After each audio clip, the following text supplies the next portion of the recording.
Toujours dans votre acte du jour suñ fa jógee dañuy dem seeti ji le journaliste d'investigation Baba Aïdara nekk fële ca diwaanu Washington ginnaaw nag bi nga defee ay révélation yu doy waar jëmale ko nag ci ki nga xamante ne mooy Mbaye Rapport Mbaye Det Caché Mbaye Sweet Beauty Mbaye Racketman doomu ndeyu Ndiaga Seck le góor jigéen arrêté à Linguère ginnaaw nag bi nga xamante ni moom Baba Aïdara def na daal ay révélation yu doy waar nañ ko déglu digganteem daal ak ki nga xamante ni mooy Mbaye Rapport yu dellu soir. Il n'y a jamais eu de projet. Madame Ousmane, bimu commencé à assemblée si le sous digante commencé di donc le projet dont tu parles, qui n'a jamais existé, qui n'a jamais eu lieu, fait que Madame Ousmane, donc Madame Ousmane, c'est 3 phases. C'est ma relation Ousmane ci ñetti anam la. Ben anam bu ñëk bi. Ousmane moom moo doon wër sama numéro téléphone pour xam kan moo ko jox Georges Déthié Diop mi génn àdduna noonu moom moo ko jox pour ma xam kan mooy Ousmane il a fallu que mu expliquer ni man maa ngi tudd Ousmane Sonko man inspecteur des impôts la dama gis nga def benn reportage sur le pétrole man vraiment ma gis ni pétrole bi li nga ciy wax ni Sénégal daf ci perdre ay taxes yu bare ma ne ko bon mu ni ma sax dama wër sa numéro ba sonn Georges Déthié après moom ma jikki sax ba ma mën ko am donc ku ma présenté noonu boppam Ousmane kon xam nga ne kon kenn xamu ko woon parce que bu fekkoon xamoon nañ ko du def boobu discours yëpp pour man ma mën a accepter wax ak moom donc comme moment de trouble la mënu ma woon wóolu ku nekk lay waxal après ma ne ko bon tu me laisses ton numéro après je te rappelle quelques jours après moom mu woote waat ni ma grand dégguma la de dégg nga après nag mu ni ma moom ci waxu taxi yi la bëgg wax ma ne ko non man xaw ma dara ci taxi man daal ay licence pétrole laay mën a wax ak yooyu mais taxi fa mu ni ma non man inspecteur des impôts la léegi dama ci bëggoon ay kii élément ma ne ko donc dinaa la envoyer les documents nga xool ko bi ma ko envoyé documents yi bi mu ko jotee dafa ni ma mais grand man dégguma anglais li anglais la ma ne ko non dinaa la booleeg kenn ku la mën a defal traduction mu ni ma sax xam naa kenn kooku dina ma ko mën a defal mu jël dossier bi yóbbul kooku def traduction bi mu amee traduction française bi mu wooma bi ma woowee nag ma ne ko très bien léegi nag mu ni ma dama ci léegi à partir de ces informations dama ci bëgg bind article ma ne ko c'est bien mu ne balaa koy publier dama la ko bëgg yónnee nga xool ko bi mu bindee article bi ma xool article bi rectifier ko parce que y avait trop de désordre c'était mal structuré vraiment du n'importe quoi ma defaraat article bi si la jël article bi envoyé que les sites internet kenn nangu ko publier benn site moo ko nangu publier mooy Dakar Actu ñeneen ñi ngay gis ñii di wax yëpp kenn nangu ko woon laal Dakar Actu rek moo ko nangu woon publier c'était la première correspondance mooy bi muy bind di wax leen Aliou Sall nanu delloo suñu ay taxes foofu la problème mi commencé donc ki ma xamoon ki man ce n'était pas un homme politique c'était un fonctionnaire bi nga xam ni gis na ni Sénégal dafa ñàkk ay taxes à travers man li ma wax donc c'est très important ni xamante bi fan la tàmbalee c'est important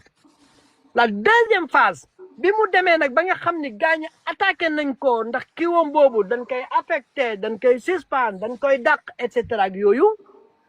il est maintenant beaucoup plus vocal di dem ci presse mais balaa muy dem daf may woo ni waxtaan sur le sujet moo tax à l'époque Ndeye Fatou Ndiaye rek moo ko daan vraiment kii am na ku ma gis si bi mu ni c'était en quelle année. mais Baba xam nga tey li tax ma laaj la question boobu mooy envers confiance bu mu am noonu ci yow. xanaa dina ne kii de xaar ma yónnee ko sama livre bi mu liiral ma ko xool ba xam. amul benn faute comme yéen a ngi daan weccoo ban livre. livre solution bi. non livre solution bi fekk na nos relations se sont déjà cassées. Ok yow de après je crois que tu parlais du livre le pétrole. waaw mooy livre solution bi rek mooy bi mu def. pétrole bi y a deux livres y a deux. non livre solution bi là avant pétrole bi. non livre solution bi fekk les relations se sont déjà cassées. am na ku posé benn question bi nee na c'était en quelle année. man bi may wax ci pétrole bi c'est le 19 juin 2012, 3 mois après l'arrivée de Macky Sall au pouvoir. Le premier président qui en avait parlé et qui avait saisi l'occasion, c'était Maître Abdoulaye Wade par le biais du journaliste Mamadou Moudbane, qui m'avait demandé le document, m'a envoyé quoi. Bah, si le Abdoulaye Wade bougon def une rencontre avec les avocats de Karim Wade, bobu ni ngi condamné Karim Wade. Bima Moudbane wowe man ak Moudbane ni wax ko ni que lolu du stratégie bu baax. Meilleure stratégie moy nga woté ben meeting place de l'Obélisque nga wax waxu pétrole bi. Comme Abdoulaye Wade est un politicien, ba mu démé nak place de l'Obélisque mu ni Macky Sall jël na 30% pétrole du Sénégal jox ko frère am Aliou Sall. Si l'histoire du pétrole a commencé à s'étendre maintenant dans les familles sénégalaises. Mais yow yan manquement nga constaté woon yan manquement nga gisoon ba taxoon nga wax ni li ñu kiwee pétrole bi xawma affaire yooyu ba Ousmane Sonko am ci accès pour mën a yàq der. non moom lay wax mooy la période de la licence mooy bi Macky Sall signé licence bi jox ko Franck Timis. bi mu ko joxee Franck Timis c'est la def reportage comme quoi que ni ki ñu ko jox c'est un partenaire du frère du président. léegi nag waaw loolu affaire bi du woon scandale bi nga xam ne waroon na ko nekk moom laay wax ba ni APR nu mu communiquer moo baaxul au moment où de répondre ak xam-xam dañu indi ay saagakat donc c'est dans ce bruit là que ces gens là ont tout enflammé avec les réseaux sociaux affaire bi nekk benn scandale bi nga xam ne waru ko woon nekk donc tu vois ah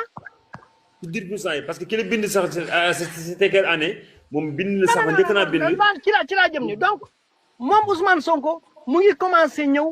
en fin 2013 yooyu parce que bi affaire bi demee ba bare si la ñëw nag mu laaj ma bi ma laajee moom étant inspecteur des impôts Pastef n'existait pas l'homme politique Ousmane Sonko n'existait pas c'était un jeune fonctionnaire bu gisoon li ni mel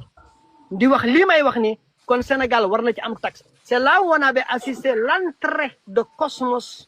war a liggéeyandoo Franck Timis. mais jamono jooju boobu ban année la woon.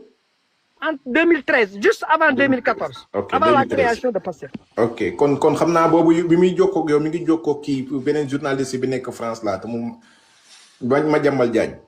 parce que yéen ñaar yéen a bokk daanaka même histoire bi ngay expliquer nii. waaw c'est que sa xol ñoom ma jàmbal Diagne sax c'est après. Non, Madiambal du pétrole, Madiambal c'était juste que. Pas pétrole, dama ne mi ngi doon jokkoo ak moom laa. C'est-à-dire que ni. Madiambal Diagne da ko doon conseiller. Je suis le premier journaliste bu Ousmane Sonko waxal parce que mooy li ma lay expliquer bi may woo ci jamono boobu il était juste un fonctionnaire qui ne connaissait rien. Ousmane Sonko il a la technique, il a la tactique de la terre brûlée. C'est-à-dire que su waxee bu la jëriñoo pare da lay écraser voilà. C'est-à-dire que bu gisee nit mu xam ni fii moom mën na fi changer mën na fi kii rek daf ko kay oui. non man dafa am sax benn question boo bëgg laaj Baba sax bu am solo. waaw jàllal Baye Fall ba pare waaw. prenez tout votre temps. gars yi ñu ngi lay bàyyi xel bu baax a baax ci li ngay wax mais dafa am foo xam da nga fa laal te foofu bëgg nañ mu leer parce que Ousmane Sonko bi mu amee fit taxaw ni Aline Sall feerul Macky Sall joxe na pétrole bi jaay na pétrole bi. yow dafa am article boo bind ci loolu la sukkandiku ba yàq der te ni nga wax nga ni yow loolu jërwoon muy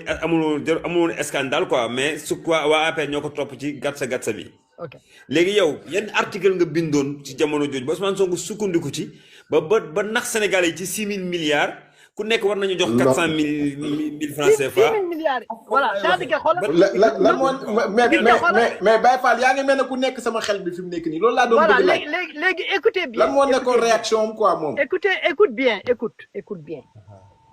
moom laa leen di wax mbal leen histoire pétrole bi dafa def ay phase yi nga xam ne boo deful nànk rek da ngay dugal da ngay jaxase mbir mi loolu moo tax nit ñi jaxasoo au fait parce que gis nga histoire 6 000 milliards yooyu ngay wax. C'est vers la fin de l'histoire du pétrole. Yoy après là. Mais dafa am lu am 3 mois après l'arrivée de Macky Sall au pouvoir. C'était le 19 juin 2012. Le 19 juin 2012, là ni Sénégal dafa joxe ay licence de pétrole. Licence de pétrole bi ñu jox bi benn waay bu tudd Franck Timis. Kooku c'est un partenaire du frère du président. Au moment où le président sénégalais mu ngi poursuivre le fils de l'ex-président ci implication dans la gestion de ce pays en même temps mu ngi jox licence au pétrole waxuma pétrole de licence licence su pétrole. mais naka la ñuy joxee licence su pétrole te fekk boobu pétrole bi commencé gul sax ñu commencé guñ ko woon utiliser. maanaam non licence d'exploration non licence d'exploration. licence d'exploitation. non c'est bien c'est bien d'exploration xam nga li may wax d'exploration. lu tax ma ni émission yi day am solo parce que ñi koy déglu ñi pétrole lu bees la si ñoom xam nga ñun pétrole lu ñu ci xam dem ci boutique bi ni jaay la lampe nga dugal pétrole bi daal di taal jeex na ñun loolu nañ ci xam donc xamuñu ki leneen. sama tante boo demee di ko laaj pétrole bi day yóbbu rek ñu jaay ko pétrole nattal ko ci bouteille bi mu ñëw sotti taal jeex na loolu dala xam ci pétrole. ok donc moo tax mu important cette question là. pétrole dafa am ay phase dafa am ñu ñuy woowee risk takers yooyu ñoom dañuy am seen alal yow yaa moom suuf si.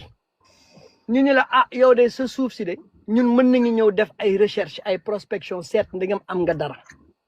léegi nag buñ fa gisee ni toog waxtaan seet nun ciy liggéeyee nun koy séddoowee buñ fa gisul dara ni dagale suñuy bagage ñibbi waaye information yin fa jot a am yow yaa koy moom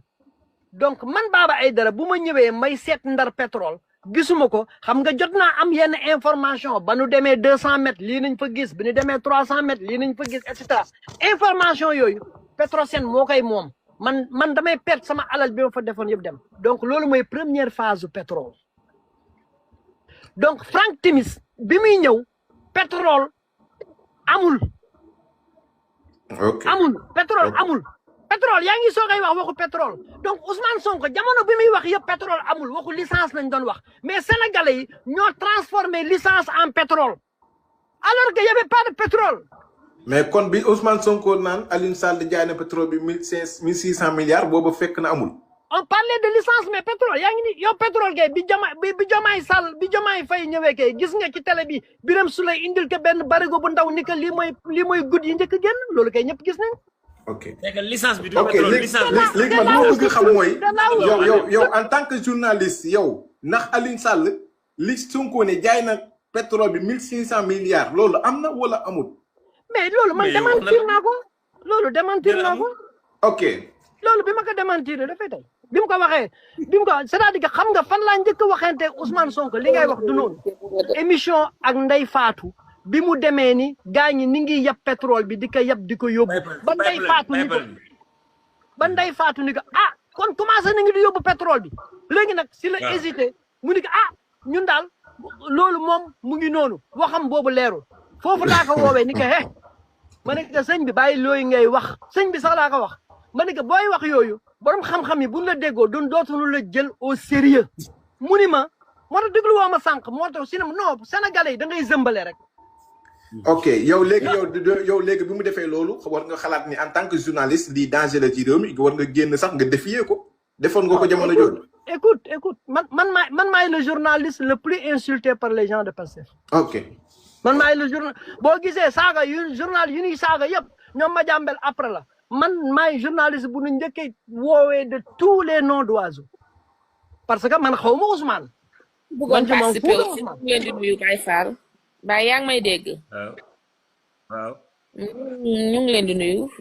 nuyu yéen ngi fi ne yëpp di nuyu sama yaay. kon ñoo ko déggandoo muy kaddu di révélation choc yoo xamante ni le journaliste d'investigation Baba Aidara nekk ci diwaanu Washington indil na ko muy ay révélation yu doy waar jëmale ko nag ci ki nga xamante ne mooy Mbaye Rapport Mbaye Det Caché Mbaye Sweet Beauty Mbaye Raketman doomu ndeyu Ndiaga Seck nee na ñoom seen diggante dafa neexoon waaye keroog ba mu duggee assemblée la seen diggante yàqu ndaxte il n'y a jamais eu de projet ku mas a yaakaar ni projet amoon na ci Pastef jàppal ni que ay fen yu tooy xeeb la il n'y a jamais eu de livre solution lépp taf yëngal la woon yoo xamante ni tey jii Sénégalais yi teg nañ ci seen bët ginnaaw ñaari at bi ñu ko defee ci bopp réew mi xam nañu lépp loo xamante ni Mbaye Rapport mi ngi ko doon wax du temps de l'opposition ay fen yu tooy xeeb la li mu leen doon wax ci pétrole bi tey jii gis ngeen ni fen yu tooy xeeb la li mu leen doon wax ci géej bi gis ngeen ni ay fen yu tooy xeeb la li mu leen doon wax ci caisse noire yi ay fen yu tooy xeeb la li mu leen doon wax ci appel à candidature ay fen yu tooy xeeb la li mu leen doon wax ci tey jii ku ñu jox ndombal tànk dootoo def politique xam ngeen ni ay fen yu tooy xeeb la ndaxte mook Jomaay bi ñu ñëwee ci bopp réew mi ba tey ci politique lañ nekk